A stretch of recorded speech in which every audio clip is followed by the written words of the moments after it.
안녕하세요. 저는 올해 40대 초반이 된 여자입니다. 세상을 살아가다 보면 정말 별의별 일이 다 있는 것 같아요. 저는 어떤 사람들의 거짓말을 바보처럼 믿고 한순간에 정말 소중한 사람을 잃을 뻔했습니다.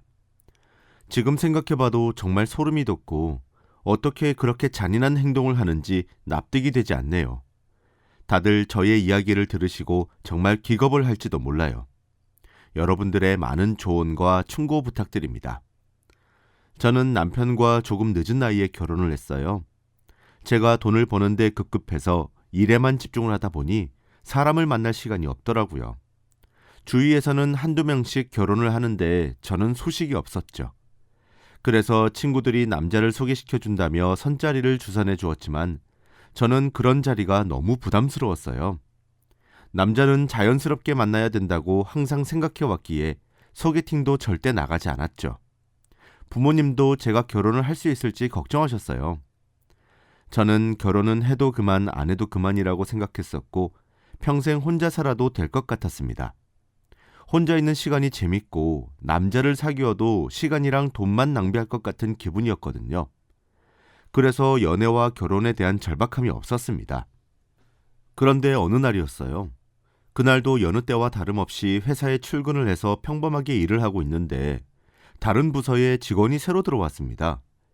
다른 직원들의 말에 의하면 정말 잘생기고 멋진 사람이라고 소문이 났더라고요. 그 말에 저도 조금 관심이 쓰였고 며칠 뒤 그 사람을 볼 수 있었죠.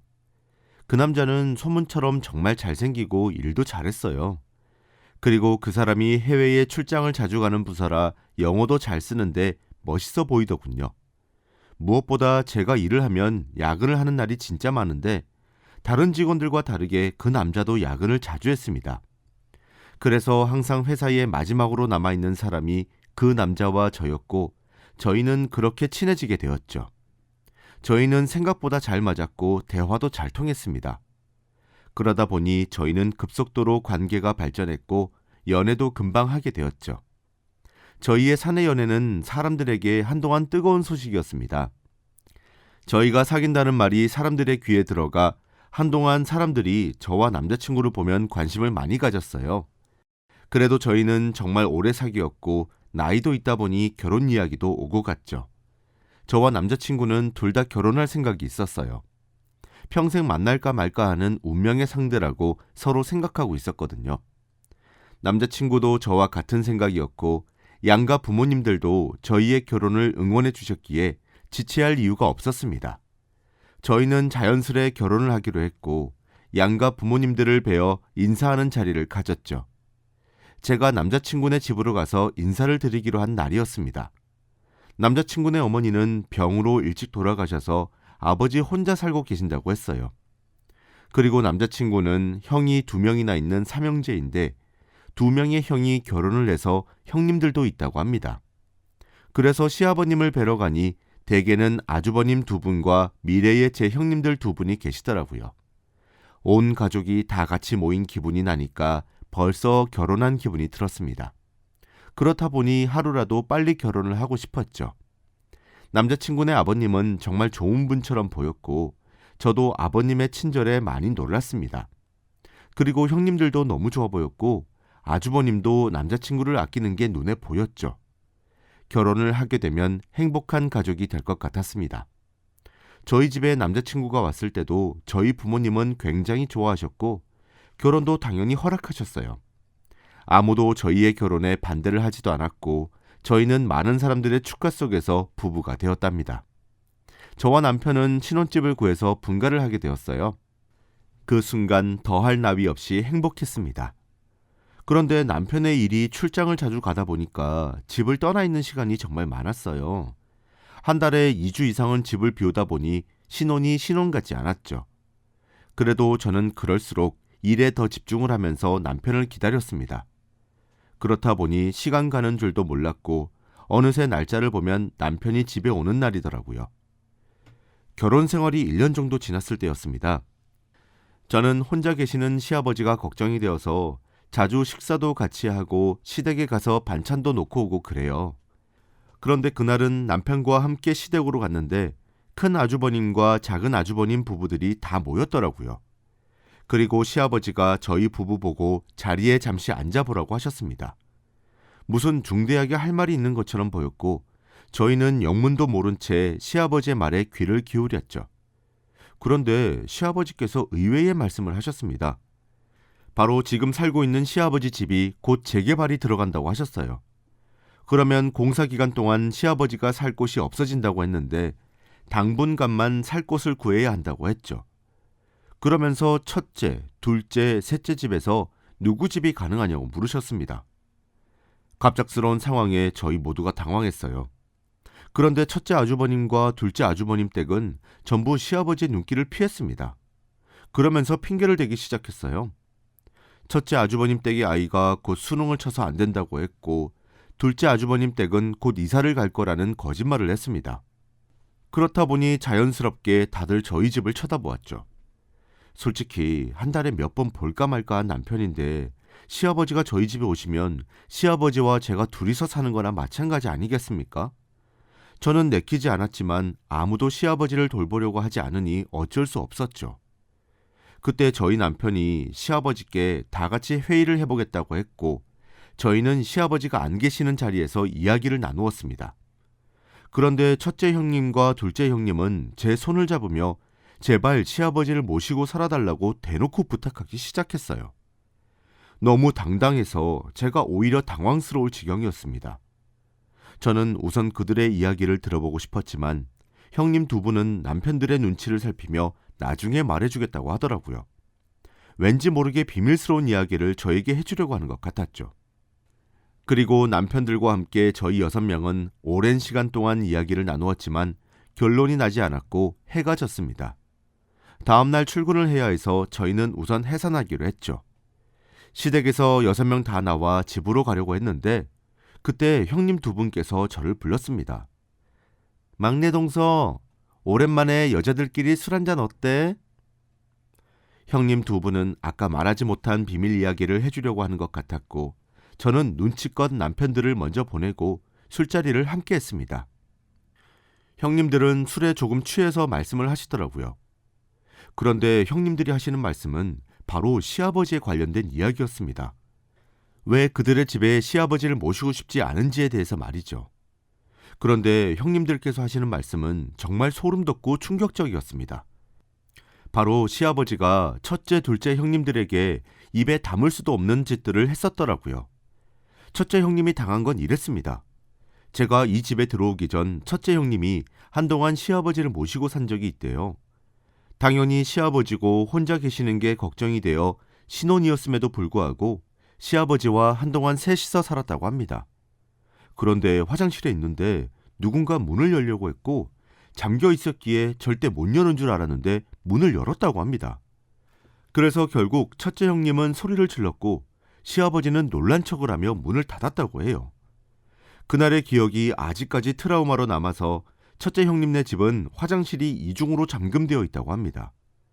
그 말을 하면서 눈물을 뚝뚝 흘리시는데 너무 마음이 아팠어요. 그리고 더 놀란 건 이 사실을 남편한테 말하지 못했대요. 가정을 파탄내고 싶지 않고 첫째 형님만 조용히 하면 되니 말이죠. 그래서 그날 이후로 시아버지와 점점 멀어졌고 정말 명절 때만 보는 사이라고 합니다. 그 말을 듣는데 온몸에 소름이 돋았습니다. 첫째 형님의 말을 뒤이어 둘째 형님도 말씀을 하셨어요. 둘째 형님도 시아버지한테 당한 일이 있다고 합니다. 첫째 형님이 그런 일을 당하고 얼마 지나지 않아 둘째 형님네 집에서 시아버지가 한동안 살게 되었대요. 첫째 형님한테 들은 게 있으니까 둘째 형님도 조심 또 조심하며 시아버지를 경계했다고 합니다. 그런데 어느 날 빨랫대에 있는 둘째 형님의 옷이 하나둘씩 없어지더니 어느 날 시아버지의 서랍장에서 발견되었다고 합니다. 그 순간 둘째 형님은 기절을 했고 응급실에 실려갔다고 해요. 병원에서 둘째 아주버님이 대체 왜 놀란 거냐고 수십 번을 물었지만 둘째 형님도 대답할 수 없었다고 합니다. 평상시에 두 형님을 보면 기도 세고 할 말은 다 하고 사시는 성격이라 막상 그런 상황이 닥치면 당당하게 말을 하실 줄 알았는데 전혀 아니었어요. 두 분은 시아버지의 보복이 너무 무섭고 가정이 무너질까봐 아직까지 꾹 참고 있다고 합니다. 그래서 저한테 시아버지를 모시고 살아달라고 했어요. 그런데 두 분이 다 이런 일을 겪으셨는데 어떻게 제가 시아버지를 모시고 살 수 있나요? 저도 이런 끔찍한 일을 겪을 수도 있지 않습니까? 그래서 저는 절대 싫다고 했어요. 다른 방법을 찾아보자고 했죠. 사실 저희 친정집이 저희 신혼집과 거리가 가까워요. 그런데 형님들은 그걸 어떻게 아셨는지 저에게 친정에 가서 한동안 살라고 했고 시아버지를 저희 집에 데리라고 했어요. 그래서 형님들은 걱정하지 않아도 된다고 했지만 그래도 제가 한 지붕 아래에서 시아버지와 같이 있는 시간이 분명히 있을 것이기에 저는 그것도 안 된다고 했죠. 형님들에게 충격적인 이야기를 듣고 집으로 돌아왔고 한동안 머릿속이 복잡해졌습니다. 과연 이 이야기를 남편에게 하면 남편이 제 말을 믿을지 걱정이 되더라고요. 자신의 아버지를 범죄자로 몰아세웠다고 되려 화를 낼 것 같기도 했고요. 그래서 저는 오랜 고민을 했고 정말 시아버지를 저희 집에서 살게 하는 방법밖에 없는 건가 싶었습니다. 며칠 동안 고민을 한 끝에 결론이 났어요. 시아버지에게 새로운 집을 구해주는 것으로 말이죠. 대신 저와 형님들이 자주 방문하면 시아버지도 오히려 좋아하실 거라고 생각이 들었습니다. 그래서 형님들에게 저희 의견을 말씀드리고 방값을 같이 내려고 했어요. 그런데 형님들은 올해 지출이 너무 많았다며 돈을 낼 수 없다고 하더라고요. 두 분이서 입을 맞추고 똑같은 말을 하는데 누가 봐도 시아버지의 살림에 돈을 보태고 싶어 하지 않는 것처럼 보였습니다. 조금 놀라긴 했지만 그래도 시아버지한테 그런 수치스러운 일을 당했으니 그럴 수 있다고 이해하려고 했어요. 그래서 결국 저의 사비로 시아버지한테 집을 구해드렸습니다. 그런데 집값이 너무 비싸서 제일 가성비가 좋은 집을 찾다 보니 저희 신혼집과 가까운 곳밖에 없었어요. 걸어서 10분도 안 되는 거리였죠. 그래도 시아버지가 저희 집에 오시거나 할 일은 없을 줄 알았고 어느 정도 거리를 두며 지낼 줄 알았습니다. 시아버지의 이삿날에도 형님들은 손 하나 까딱하지 않으셨고 제 연락도 받지 않으셨어요. 남편도 그때 해외 출장에 가 있어서 저 혼자 짐 옮기는 걸 도와드렸네요. 이사를 다 끝내고 시아버지가 둘이서 밥 한 끼 하자고 하셨지만 저는 시아버지를 피했습니다. 그날 이후로도 최대한 둘이 같이 있는 시간을 줄이기 위해 노력했죠. 시아버지는 이사를 오고 나서 많이 적적하셨는지 저에게 연락을 많이 하셨어요. 전화도 자주 하셨고 자신이 오늘 뭐 했는지 저에게 말하기도 하셨죠. 남편이 집에 없을 때만 연락이 오셨고 귀신처럼 남편이 집에 오는 날은 어떻게 하셨는지 남편이 집에 있을 땐 연락을 전혀 하지 않으셨습니다. 그것조차 기분이 너무 찝찝했고 저는 시아버지의 연락을 받지 않았고 전화도 다 무시했죠. 그런데 어느 날이었습니다. 시아버지가 저희 집에 찾아오시더라고요. 원래 전화나 문자를 받지 않으면 다음날 전화를 하거나 하시는데 그날은 직접 저희 집까지 찾아오셨습니다. 그것도 제가 제일 좋아하는 음식을 가지고 오셨죠. 저는 너무 당황스러웠어요. 혹시 오늘 무슨 일이 생기는 건 아닐까 하며 걱정이 되었습니다. 그런데 시아버지는 저를 보자마자 제가 좋아하는 음식을 들이밀며 말씀하셨어요. 우리 새아가 되게 좋아하지? 막내 아들 없으니까 많이 심심할 것 같아서 왔어. 이 말을 하시며 저희 집에 들어오셨습니다. 저를 생각해서 대게를 사와 주신 건 감사하긴 했지만 저는 그것보다 시아버지와 단 둘이 서 있는 게 너무 걱정되었어요. 그런데 시아버지는 제 생각을 알 리가 없었고 저에게 형님들 이야기를 하시더라고요. 첫째랑 둘째 며느리는 왜 내 연락을 받지 않을까? 내가 무슨 실수를 했나? 이 말을 하시는데 속에서 천불이 나는 것 같았어요. 그렇게 형님들한테 상처를 줘놓고 아무것도 모르는 척을 하는 시아버지가 너무 미웠죠. 그리고 저는 시아버지가 싸오신 대게를 아무 말 없이 빠르게 먹기 시작했어요. 최대한 빨리 먹어야 시아버지가 빨리 집으로 돌아가실 것 같았거든요. 그런데 시아버지는 저에게 천천히 먹으라고 했고 저는 듣지도 않았습니다. 30분도 되지 않아서 저는 다 먹었고 그 자리에서 시아버지의 등을 떠밀며 집에서 내보냈죠. 그리고 저는 현관문을 잠궈 시아버지가 못 들어오게 했습니다. 하마터면 큰일이 났을 수도 있다는 생각에 잔뜩 긴장이 풀렸어요. 그리고 저는 소파에 한동안 주저앉아 있었습니다. 앞으로 어떻게 시아버지와 지내야 할지 걱정이 되었죠. 그런데 그날 이후로 시아버지는 저에게 연락을 더 많이 하셨습니다.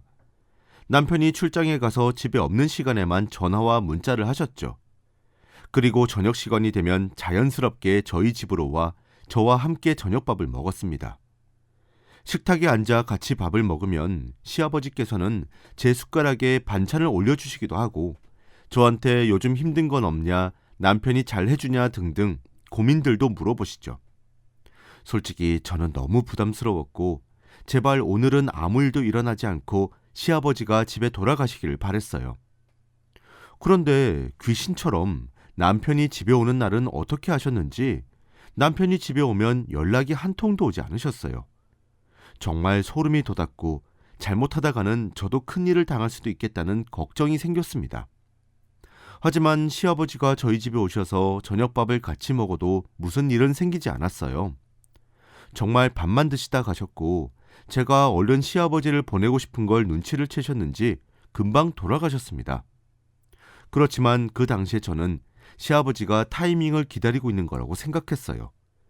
제가 조금이라도 시아버지한테 잘해드리면 첫째, 둘째 형님들처럼 그런 짓을 저에게 할 것이라고 생각했죠. 저는 최대한 시아버지의 눈도 마주치지 않았고 시아버지가 묻는 말에 단답으로 답했습니다. 그렇게 몇 달간을 지냈던 것 같아요. 시아버지는 그동안 제가 속상한 일이 있는 거라고 생각하셨는지 제가 좋아하는 음식이나 선물들도 잔뜩 사주셨지만 저는 그것조차 시아버지의 계획에 포함된 일이라고 생각했어요. 제가 이런 일을 겪고 있다는 걸 첫째, 둘째 형님들에게 이야기를 하면 두 분은 저에게 진심 어린 걱정을 해주셨답니다. 자기네들도 그렇게 시작되었다고 말이죠. 그러면서 최대한 시아버지를 떨쳐내라고 하더라고요. 그렇지 않으면 큰 사고가 날 거라며 시아버지와 최대한 거리를 두고 막말도 서슴지 말라고 했습니다. 저는 그래도 어른한테 막말을 하는 건 예의가 아니라고 생각했는데 첫째, 둘째 형님들은 자기네들의 한을 대신 풀어달라며 저한테 시아버지에게 화를 내달라고 했죠. 정말 고민이 많이 되었지만 그래도 그런 죄를 지은 사람한테는 막말을 한 번쯤은 해도 된다는 생각이 들었어요. 그래서 형님들의 말을 듣고 시아버지가 저희 집에 왔을 때 말하려고 했습니다. 형님들은 자신들 앞에서 해달라며 자신들도 저희 집에 초대해달라고 하더라고요. 형님들이 제 눈앞에 보이면 힘을 더 얻어서 더 강하게 시아버지께 말할 수 있을 것 같아 흔쾌히 형님들을 초대하기로 했습니다. 며칠이 흘렀어요. 그날도 여느 때와 다름없이 남편은 출장가 있었고 시아버지는 저녁 시간이 되니 저희 집에 방문하셨습니다. 시아버지의 손에는 제가 정말 좋아하는 대게가 들려 있었고 저한테 먹이기 위해 새벽부터 시장에 나갔다고 하더라고요. 저는 시아버지의 말에 대꾸도 하지 않았죠. 그리고 요리를 다 하고 식탁에 앉아 같이 먹으려고 할 때쯤 형님들 두 분이 저희 집에 오셨습니다. 시아버지께 말씀도 안 드려서 형님들을 보시고 굉장히 놀라더라고요. 그리고 형님들은 식탁에 앉아 차려진 대게들을 마구 먹기 시작했습니다. 시아버지의 표정은 점점 굳어가더라고요. 딱 새아가랑 나 먹을 양만 사왔는데 새아가 너도 먹으렴. 첫째, 둘째가 다 먹겠어. 저는 시아버지의 말이 끝나자마자 준비했던 말을 시작했어요. 대게는 한 입도 먹지 않았고 형님들이 마구 먹고 있었죠. 그리고 심호흡을 한 뒤 시아버지께 말했습니다. 아버님, 어떻게 그렇게 사람이 눈 하나 깜빡하지 않고 뻔뻔하실 수 있어요? 그거 범죄예요. 제가 아주버님들한테 다 알려드려서 아들들한테 망신당하고 싶으세요? 이제 살 날도 얼마 남지 않으셨는데 남은 생 감옥에서 보낼 수는 없잖아요. 저한테도 그럴 수 있다는 생각 절대 하지 마시고 다시는 저희 집에 오지 마세요. 아버님같이 태생적으로 더러운 사람이랑은 대화도 하기 역겹습니다. 이 말을 하고 저는 방으로 들어가려고 하고 있었죠. 그런데 등을 돌리고 가는데 갑자기 뒤에서 툭 하고 무언가 넘어지는 듯한 소리가 들렸습니다. 형님들이 소리를 쳤고 저는 뒤를 돌아 상황 파악을 했죠. 그런데 뒤를 돌아보니 시아버지가 심장을 부여잡고 쓰러지셨습니다.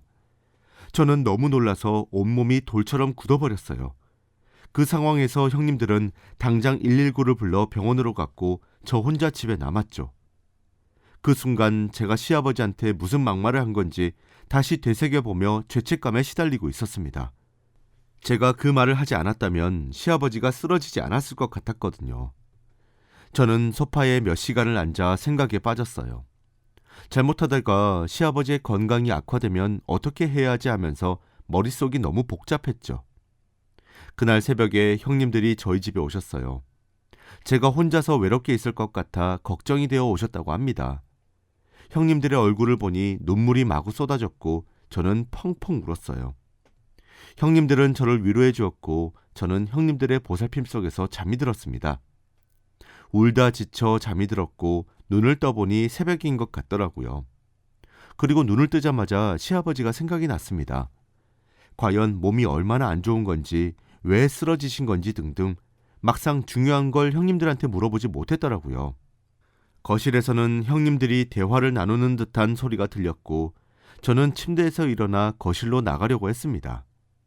그런데 형님들은 거실에서 의문의 대화를 나누고 있었어요. 제가 자는 줄 알고 큰 소리로 대화를 나누고 계셔서 제 방까지 목소리가 다 들렸죠.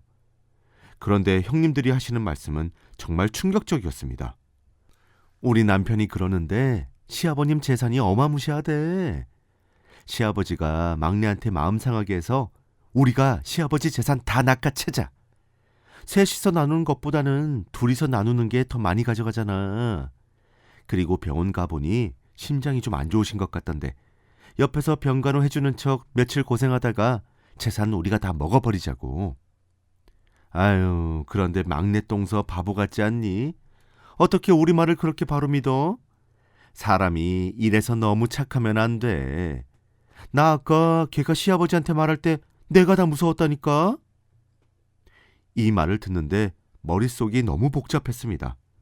형님들이 저한테 시아버지한테 당했다던 모든 일들은 다 거짓말이었고 시아버지가 저를 싫어하게 만들기 위해서 형님들이 짠 계획의 일부였어요. 그리고 제가 시아버지한테 험한 말을 함으로써 시아버지는 저를 이제 며느리로도 삼지 않겠죠. 저는 그들의 소나기에 놀아난 게 너무 화가 나서 미칠 지경이었어요. 어떻게 사람을 이렇게 바보처럼 만드나요? 그리고 시아버지가 심장이 좋지 않다는 말에 저는 더 혼란스러웠습니다. 저는 우선 거실로 나가지 않았고 형님들이 저희 집에서 나가자마자 저는 시아버지가 계시는 병원으로 갔어요. 시아버지를 뵐 면목이 없었습니다. 막상 시아버지의 이야기는 한 번도 들어본 적이 없는데 형님들의 말만 철석같이 믿었으니 말이죠. 저도 모르게 눈물이 흘렀고 새벽 내내 시아버지의 손을 붙잡고 울다가 저도 모르게 잠이 들었습니다. 그리고 눈을 뜨니 아침이었어요. 시아버지는 미리 일어나셔서 책을 읽고 계시더라고요. 제가 어제 말한 말들이 상처가 많이 되셨겠죠. 시아버지한테 어떤 말을 해도 다 핑계처럼 느껴지실 것 같았고 저는 시아버지 앞에서 우물쭈물거리고 있었어요.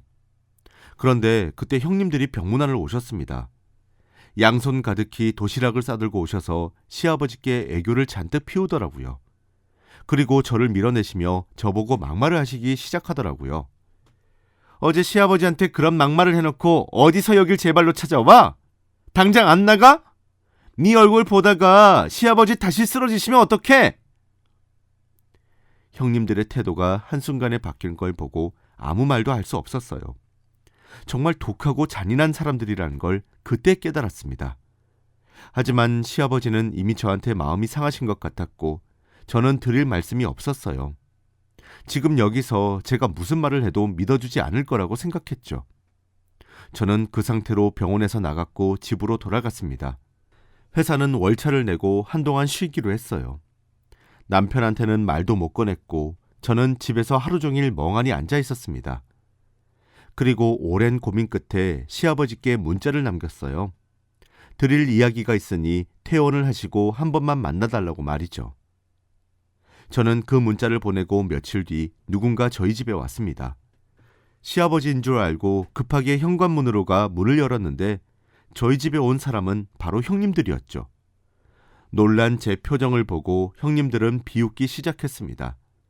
두 사람은 저를 농락하며 자신들의 계획에 놀아난 저를 웃음거리로 삼았죠. 그리고 저한테 바보 같다, 어떻게 그런 말을 믿냐 하면서 막말을 해대기 시작했습니다. 저는 말도 나오지 않았어요. 그리고 온몸에서 화가 미친 듯이 나는데 형님들한테 어떻게 복수를 할까 생각했죠. 그런데 그때 제 휴대폰에서 전화가 왔어요. 형님들 몰래 슬쩍 보니 바로 시아버지였습니다. 오늘 퇴원을 하셔서 연락이 오신 것 같았죠. 저는 그 순간 전화를 끊지 않고 시아버지의 전화를 받았습니다. 그리고 기회되지 않고 손에 들고 있었죠. 그 순간 형님들은 저에게 막말을 하시며 시아버지에 대해서 말씀하기 시작했어요.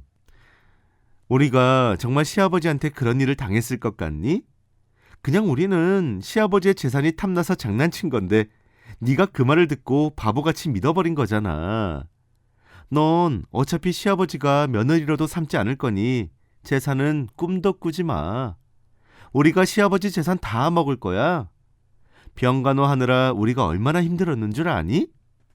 휴대폰을 슬쩍 보니 여전히 통화 중이었고 시아버지는 형님들이 말씀하신 걸 다 들을 수밖에 없었죠. 그리고 몇 분 후 누군가 저희 집에 찾아왔습니다. 왠지 모르게 예상이 가는 인물이었지만 저는 모른 척하고 문을 열었죠.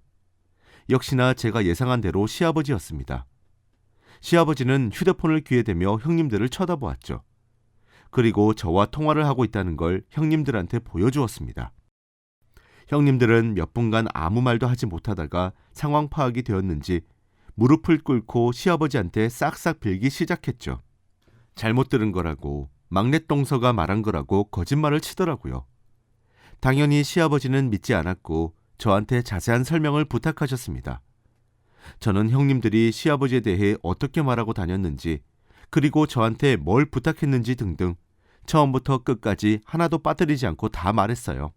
말할수록 시아버지의 표정은 점점 더 굳어갔고 형님들은 시아버지를 쳐다보지도 못했죠. 드디어 상황이 제대로 흘러가는 기분이었습니다.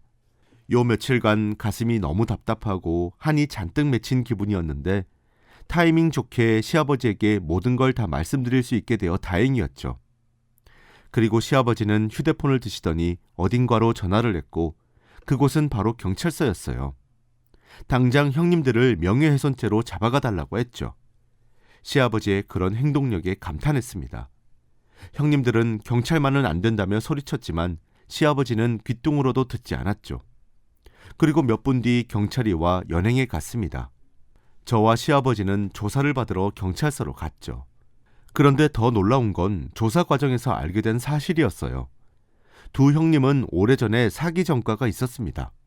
두 사람은 그때부터 친하게 지내던 사이였고 같이 사기를 치고 다니던 상습범이었어요. 그래서 두 형님들이 쿵짝이 잘 맞았던 거고 저를 그렇게 괴롭힐 수 있었던 거죠. 시아버지도 전혀 몰랐던 사실이고 더 놀라운 건 아주버님들도 처음 듣는 사실이라고 합니다. 전과가 있는 줄은 꿈에도 몰랐다고 했죠. 시아버지는 이 사건 아니었으면 그들의 속내를 알 수가 없었다며 오히려 저한테 고맙다고 했어요. 막내 며느리 때문에 형님들의 진정한 모습을 알았다고 말이죠. 그리고 그들은 전과범이라 더 나오기 힘들었어요. 조사도 더 많이 받아야 했고 시아버지는 그들과 재판까지 가셨습니다. 어떻게든 콩밥을 먹여야겠다고 말이죠. 정말 긴 소송 끝에 형님들은 감옥에 가게 되었습니다. 그리고 아주버님들도 이혼을 하셨고요. 한순간에 집안에 많은 일이 있었습니다.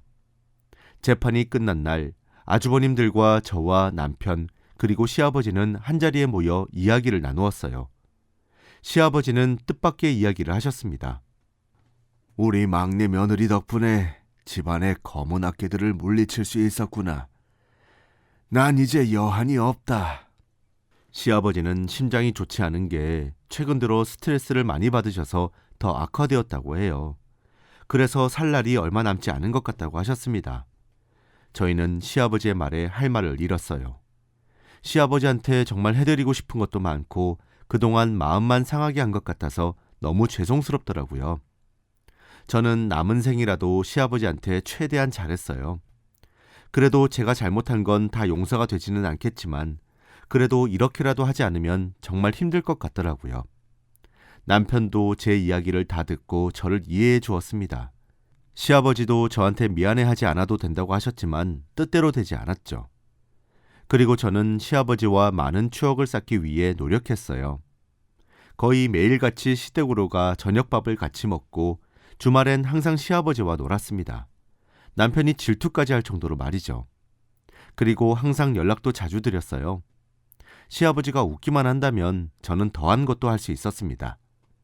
그렇게 몇 달이 지났고 시아버지는 저희 곁을 떠났어요. 그날 저는 태어나서 제일 많이 운 날인 것 같습니다. 가만히 앉아 있어도 눈물만 나고 아무것도 손에 잡히지 않더라고요. 남편의 부축이 아니면 혼자서 걸어 다니기도 힘들었습니다. 워낙 시아버지께 죄송한 게 많다 보니 말로 표현할 수 없을 만큼 슬프더라고요. 그리고 얼마 지나지 않아 집으로 돌아와서 침대 옆 선반을 보았습니다. 그런데 편지 봉투 한 장이 있더라고요. 그 봉투 앞엔 의외의 문장이 쓰여져 있었습니다. 내 며느리 유진이한테 보내는 편지. 시아버지가 돌아가시기 전 몰래 남기고 간 편지였습니다. 저는 너무 놀라 편지 봉투를 뜯어 시아버지의 글을 읽었죠. 그런데 저는 그 편지를 읽는 내내 눈물이 멈추지 않았습니다.